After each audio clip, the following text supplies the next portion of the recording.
Episode की starting में हमें शी हल्क को दिखाया गया है, या फिर कहूँ जेनिफर को।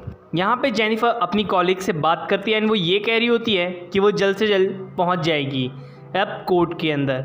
यहाँ पर वो लोग सभी लोग डिस्कशन करते हैं एंड यहाँ पर हमें पता चलता है कि इन लोग को पता है कि जो हमारी शी हल्क है वो एक्चुअल में शी हल्क है। खैर यहाँ पर हमें दिखाया गया है कि जो हमारी शी हल्क या फिर कहूँ जेनिफर वॉल्टर वो फोर्थ वॉल को ब्रेक करते हुए अपनी पूरी स्टोरी बता रही होती है कि कुछ महीने पहले वो अपने भाई से, जिसका नाम ब्रूस बैनर है, जो कि हमारा फेवरेट हल्क है, एक्चुअली में वो उससे मिली थी।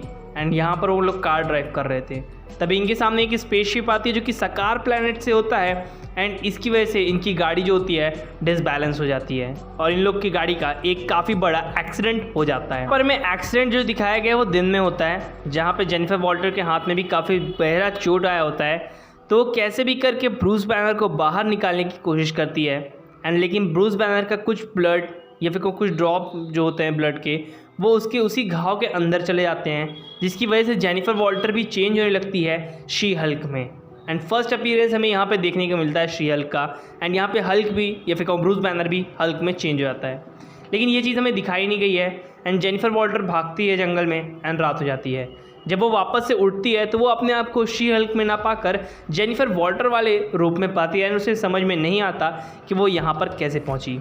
बाहर उसे गाड़ी दिखती है एंड यहाँ पर एक छोटा सा रेस्टोरेंट या फिर कहूँ पार्टी या क्लब टाइप की चीज़ होती है एंड यहाँ पर उस क्लब के अंदर वो जाती है, अपने कपड़े चेंज करती है, थोड़ा वॉश में रूम में जाके थोड़ा सा फ्रेश होने की कोशिश करती है। वहाँ पर काफ़ी सारी लेडीज़ आ जाती हैं एंड वो लेडीज़ उसे कपड़े पहनाती हैं एंड उसका मेकअप भी करती हैं, जहाँ पर वो ये सब करने से मना करती है लेकिन फिर भी उसे ये सब कुछ कर देती हैं वो औरतें।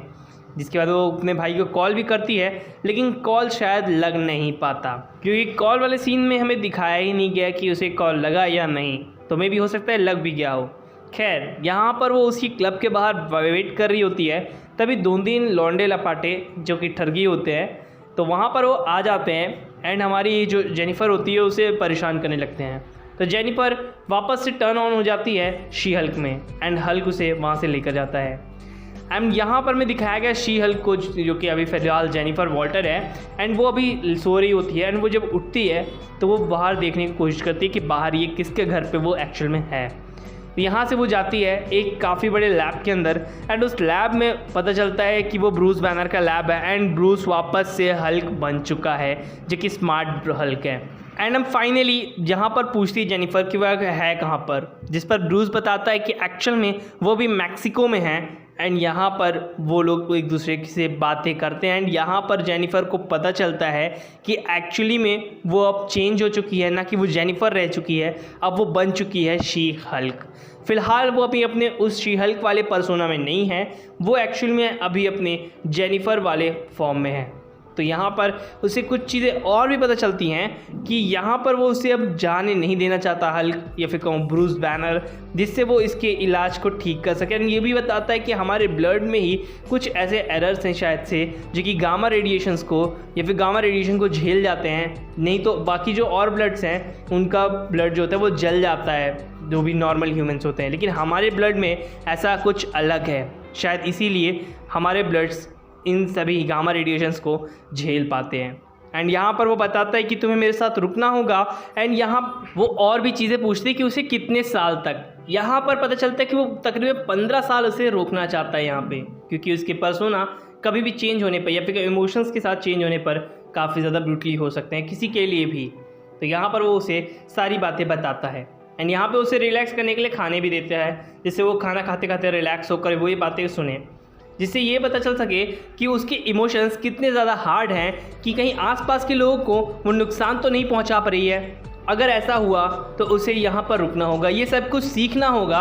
और यहाँ पर एक चीज़ और पता चलती है कि इसकी लाइफ भी बढ़ चुकी है एंड अब यहाँ पर इमोशन टेस्ट करने के लिए उसके सर पर एक हेलमेट टाइप की लगाई जाती है, जिससे ये चेक किया जा सके कि उसका इमोशन लेवल कितना ज़्यादा स्ट्रॉन्ग है, कितने ज़्यादा गुस्से आने पर वो हल्क में ट्रांसफॉर्म होती है। इसको टेस्ट करने के लिए जब वो कर रहे होते हैं तभी यहाँ पर जो हमारी जेनिफर होती है वो अपने हेलमेट को निकाल देती है, सारी जगह पे तोड़फोड़ करती है, जिसके बाद वो कहते हैं कि ये तुम क्या कर रहे हो, मैं वहाँ पर मर सकती थी। जिसके बाद यहाँ पे हल्क ये चीज़ देखकर काफ़ी ज़्यादा शॉक में होता है कि ये सारी बातें समझ कैसे पा रही है, बोल कैसे पा रही है, क्योंकि उसे ये सब कुछ बोलना और सीखना, जब वो हल्क बनता था तो उसे ये सब कुछ करने में काफ़ी ज़्यादा टाइम लग गया और अपने आप को कंट्रोल करने में भी। तो यहाँ पर जो हमारी जेनिफर होती है वो कहती है कि मैं तुम्हारी सभी बात समझ रही हूँ। तो यहाँ पर जो हमारा हल्क होता है वो कहता है कि ठीक है, मैं तुम्हारे 15 साल में से 5 साल निकाल देता हूँ, क्योंकि तुमने काफ़ी अच्छी तरीके से अपने इस पर्सोना को काफ़ी अच्छी तरीके से हैंडल किया है। तो फाइनली यहाँ पर वो उसे कहता है कि तुम्हें मेरे साथ कुछ दिन रहना होगा, मैं तुम्हें टेस्ट करूँगा और उसके बाद तुम यहाँ से जा सकती हो। जेनिफर भी इस चीज़ के लिए एग्री कर जाती है, क्योंकि वो भी चाहती है कि कोई आसपास वाला नाराज़ या फिर किसी भी तरह से हर्ट ना हो या फिर उसकी मौत ना हो जाए उसके हल्क बनने की वजह से। यहाँ पर ये दोनों ही एक दूसरे के इमोशंस को टेस्ट करने लगते हैं। I mean Hulk she Hulk के इमोशंस को टेस्ट करने लगता है एंड उसे शांत रहने के लिए काफ़ी अलग अलग तरीके की योगा एंड एक्सरसाइज करवाता है। फाइनली वो बताता है कि तुम्हें अपने साथ हमेशा ऐसे पैंट्स रखने होंगे जो कि काफ़ी ज़्यादा इलास्टिक हों एंड वो हल्क बनने पर भी फटे ना। खैर यहाँ पर हमें दिखाया गया है कि वो कैसे ब्रूस बैंथर को हराने की कोशिश कर रही है। एंड फाइनल ये था कि उन्होंने ड्रिंक किया और इतनी ज़्यादा ड्रिंक की हल्क बनने के बाद भी, लेकिन उन्होंने चढ़ी नहीं। बोले कि ये नहीं चढ़ रहे ले। खैर जाने दो। यहाँ पर हमें पता चलता है कि जो हल्क है वो अब कभी भी वापस से ब्रूस बैनर में ट्रांसफॉर्म नहीं होने वाला, लेकिन जो शी हल्क है वो वापस से अपने जेनिफर वॉल्टर वाले फॉर्म में आ जाती है एंड उसका सर भी काफ़ी ज़्यादा दर्द दे रहा था। यानी कि शी हल्क बनने पर वो जो भी दारू पीती है उसका असर उसके नॉर्मल ह्यूमन फॉर्म में ज़रूर दिखता है। मैक्स प्रोबेबली हम लोग ये मान सकते हैं कि हल्क के शरीर पे भी ऐसी चीज़ें देखने को मिल सकती हैं। खैर यहाँ पर हम लोग बात करें जेनिफर की, जहाँ पे जेनिफर उससे जाने की रिक्वेस्ट करती है एंड वो जाने भी लगती है। उसका कहना ये था कि तुमने मुझे रुकने के लिए कहा था तो मैं इस जगह पर रुकी, लेकिन अब मुझे यहाँ से जाना चाहिए, क्योंकि उसकी लॉयरी एंड काफ़ी सारे जो कस्टमर्स या फिर कहूँ सॉरी यहाँ पे काफ़ी सारे जो केसेस उसने हैंडल करने के थे वो अब धीरे धीरे उसके हाथ से निकल जाएंगे। अगर उसने 10 साल यहाँ पर बिता दिए तो यहाँ पास से वो जाने की कोशिश करती है, जिसमें बाद हल्क टक्कर खा जाता है एक बार चट्टान से एंड यहाँ पर इन दोनों के बीच में फाइट होती है, जहाँ पे हल्क नहीं चाहता शी हल्क को जाने से रोकने में। एंड यहाँ पर शी हल्क कहती है कि उसे जाना है, लेकिन इसी चक्कर में ब्रूस बार नाम की एक जगह जो होती है वो टूट जाती है। एंड इस चीज़ को देखने के बाद वो कहता है कि ठीक है, तुम जाना चाहती हो तो तुम जा सकती हो। लेकिन यहाँ पर हमें पता चलता है कि शी हल्क ने एक बार फिर से 4th वॉल ब्रेक की है एंड हम ऑडियंस से बात करती है।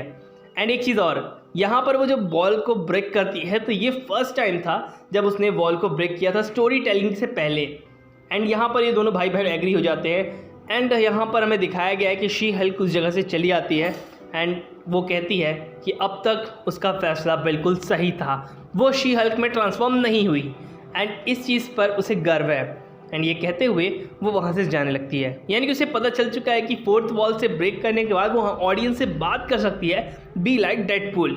फाइनली एक चीज़ और, जब यहाँ पर वो केस लड़ रही होती है, जूरीज बैठी होती है, जजेस बैठे होते हैं, तब यहाँ पर हमें पता चलता है कि वो एक केस को हैंडल कर रही होती है, जहाँ पे उसके सामने काफ़ी बड़े बड़े बिजनेसमैन बैठे होते हैं।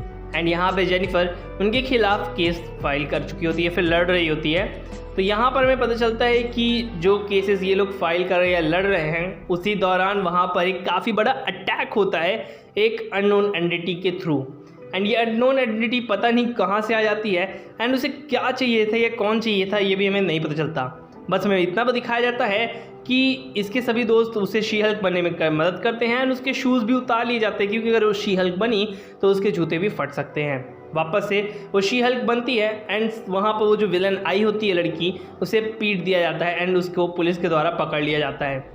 खैर यहाँ पर हमें दिखाया गया कि वो वापस से नॉर्मल ह्यूमन फॉर्म में आती है एंड वो अपने शूज़ को पहन लेती है, जिसके बाद हमें पता चलता है कि वो वापस से नॉर्मल फॉर्म में आ चुकी है एंड वो कहती है जजेस वापस से हम लोग अपने केस को स्टार्ट करते हैं एंड एपिसोड वहीं पर रुक जाता है। गाइस अगर आपको मेरी एक्सप्रेशन अच्छी लगी हो तो प्लीज़ चैनल को ज़रूर सब्सक्राइब कर देना एंड बेल आइकन दबाना बिल्कुल भी ना भूलें। एंड हाँ, ये मेरा न्यू चैनल है तो प्लीज़ ज़्यादा सपोर्ट कीजिए मुझे। हाँ, कमेंट सेक्शन में ज़रूर बताइएगा कि मेरी एक्सप्रेशन आपको कैसी लगी। Thank you and take care, bye bye.